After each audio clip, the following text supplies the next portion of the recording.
Alright, so, it's really late right now, and my YouTube account won't let me actually post anything, and I don't really know why. It's not letting me post anything. I tried uploading, like, 3 comic reviews, I tried uploading 2 unboxing videos, nothing's uploading, so I'm hoping this will work if I just shoot it straight from YouTube. So this is sort of a test, and also kind of just, like, I want to talk. So I haven't had money to get comics recently, right? Because I'm a poor little kid. I'm a little tiny baby vibe. Baby vibe. Baby vibe. I'm a kid. I do have a job now, actually. And I'm getting my first paycheck in like 2 weeks. So I had about $20, I think it was, in my bank account. And because I'm getting a paycheck in 2 weeks, I was like, alright, well, I can spend probably $8 on comics. It won't hurt, and then I'll have a couple of dollars left over for gas until I get my paycheck. So I bought 2 comics. And they were, God, I love them so much.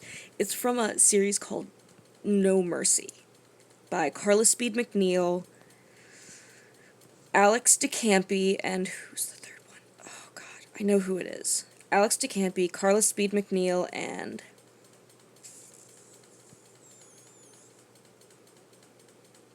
I don't know. I feel really bad because I should know. Because I was so in love. I am so in love. Anyway, it started sometime around last year. Maybe, yeah, no, sometime around last year. Probably during the middle of the year.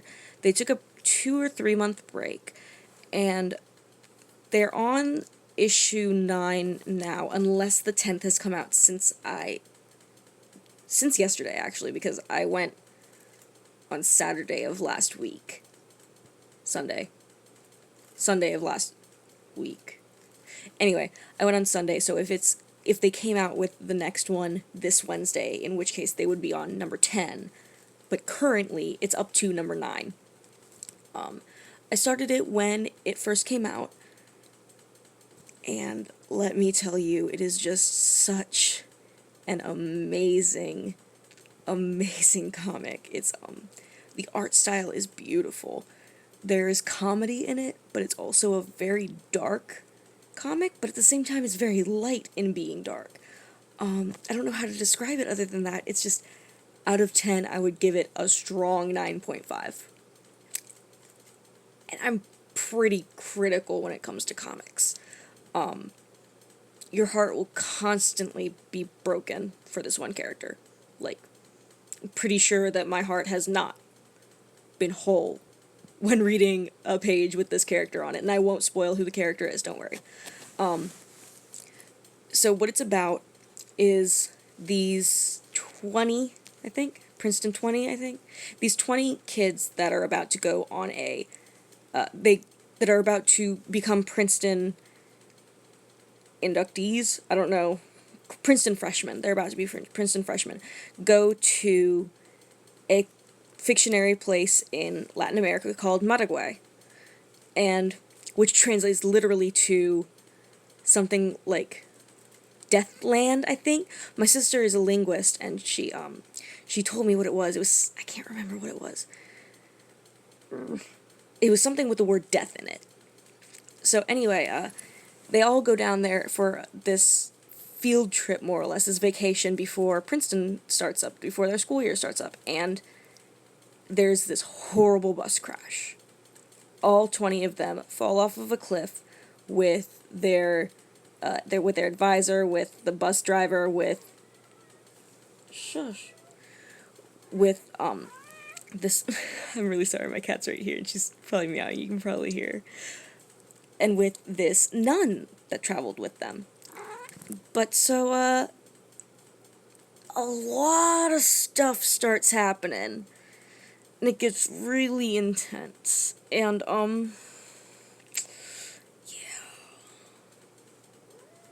it's not really a spoiler to say that a lot of people do die. Like, out of the 20, currently, I think there are only 6. I mean, I didn't count, but I think there are only 6 people left. Not including the nun. Because the nun's left. The nun's still here. I love the nun, by the way. Her name is Sister Inez, and she's the best. She's adorable, and she's sweet. She's got a brother who's a drug lord, and she is like, she's his boss pretty much. She's just like, you're gonna fucking pick me up. And he's just like, okay, I'll do that. Fine.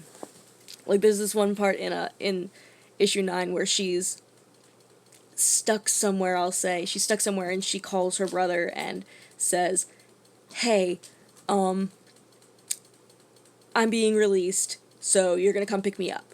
And he says, are you serious? I've got a drop off, like, 50 minutes from now. And she's like, good, I'm on the way. Come pick me up. Now. And I'm like, Sister Inez, yes! Ah. Also, she's just the cutest little thing. A lot of the characters are very relatable. Some of them seem a little stereotypical, but others not so much. There are, I think there are 3 black characters, 2 of which are written, like, usually black dialogue is not written in the vernacular of African American vernacular, or whatever, like, wherever they're from. It's usually not written, like, with DEM for them, or however a person would pronounce it, depending on where they're from. And it's not ever stated where these people are from, where these 3 are from, but from what I remember, all of them speak with this vernacular, and they're all from different parts of the country, and I'm like, that's a little suspicious. I know a lot of black people that don't talk like that. No. Yeah, it's just, so I'm sorry, I've been 7 minutes now talking about this comic. Go get it. Go get it and read it for yourself. It is so great. And I'm happy that I bought those 2 instead of getting Superman American Alien, which I also really wanted to get. Because I was going to spend the $8 and I had money for 2, and I got those ones instead of Nailbiter or Superman American Alien, and I don't regret my decision at all. So, go buy No Mercy. Do it, because it's so amazing. Also, I have a signature and a little doodle from Carla Speed McNeil. I don't know if Speed's her middle name, or if Speed is, like, a nickname. It's not in quotation marks. It's just kind of there. Oh, and you can write in and tell them stuff, and they'll put it in the back of your, of their comics. And I wrote in once, and they, I didn't even think that they would put it in. I just wanted to tell them, like, hey, I love your comics so much. It's like, it's really touched me, and they put it in the back of their comics, and I was just, I got so happy. I'm so happy about it. Alright, now it's been 8 minutes, so I'm gonna leave you guys. I'm gonna let you guys leave now. Bye, and go get it. Go get it for real. Bye.